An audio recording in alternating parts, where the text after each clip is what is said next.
melakukan kebiasaan itu.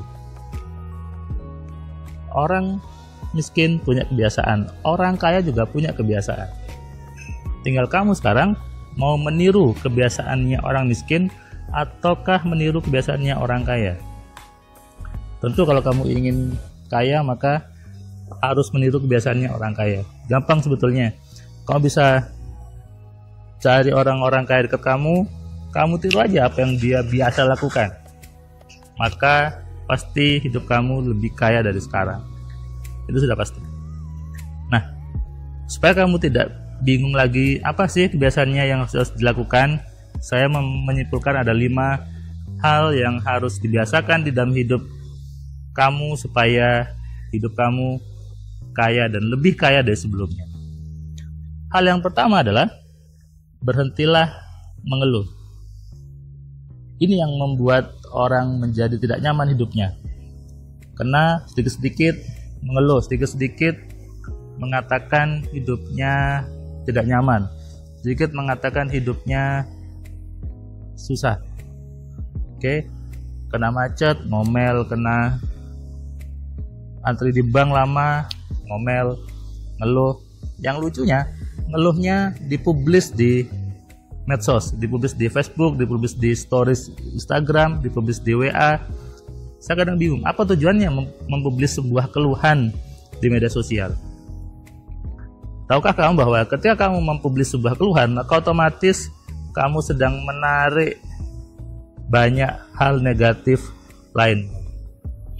Jadi berhentilah untuk mengeluh. Oke, paham ya? Yang kedua adalah mengeluhnya diganti dengan bersyukur. Bersyukur itu bukan hanya di mulut, bersyukur harus diwujudkan dalam ucapan dan tindakan berterima kasih kepada Tuhan. Contoh sederhana, ketika kamu lagi macet kemudian kamu ngomel, capek ya, macet di jalan, lama, ngomel, ngeluh. Coba kamu switch, kamu ganti berpikir kamu seperti ini. Tuhan, terima kasih ya, saya bisa ada di mobil meskipun macet. Coba kalau saya masih pakai motor seperti mereka, pasti panas. Nah, disitulah kita bersyukur.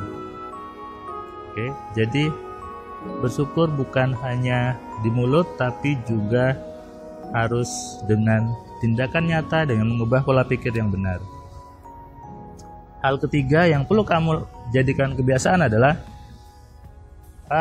ini buat kamu yang suka ngopi gitu ya, kamu ganti tempat ngopi kamu ganti tempat nongkrong kamu. Kalau kamu sekarang suka ngopi di pinggir jalan, kamu suka ngopi di warkop yang biasa saja, coba sekali-kali pindah ke tempat ngopi yang bagus di mall atau banyak tempat ngopi lainnya.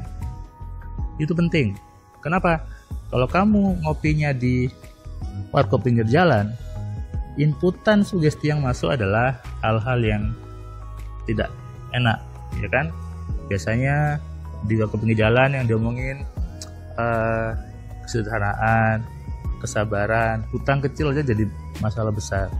Sedangkan kalau kita ngopi di tempat kopi yang bagus, pasti yang kita dengar adalah ngomongin bisnis yang ratusan juta, bisnis yang puluhan juta.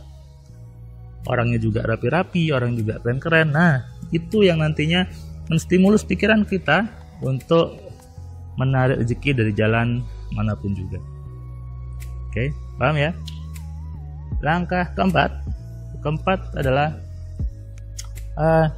cobalah kamu berani untuk masuk ke tempat-tempat yang menjual barang mewah.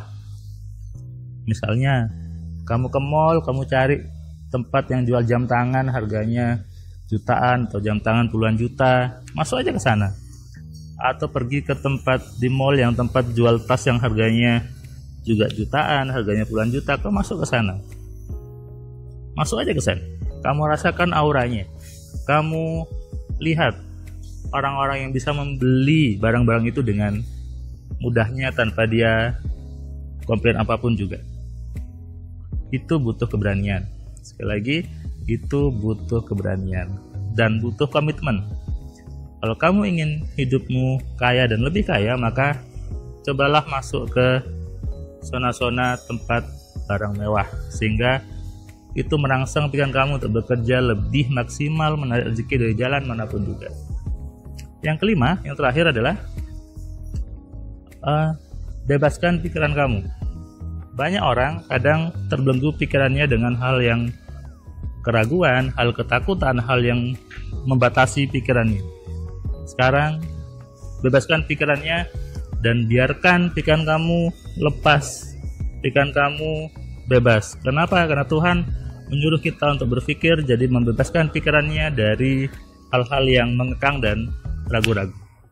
Buang pikiran yang takut, buang pikiran yang mengekang, dan biarkan pikiran kamu bekerja menarik rezeki dari jalan manapun juga. Paham? Kamu resapi tadi ya, 5 hal tadi, dan kamu coba biasakan. Memang itu butuh sebuah perjuangan, butuh sebuah fase yang mungkin berat, tapi itulah hal yang harus kamu kerjakan. Komitmen dan komitmen.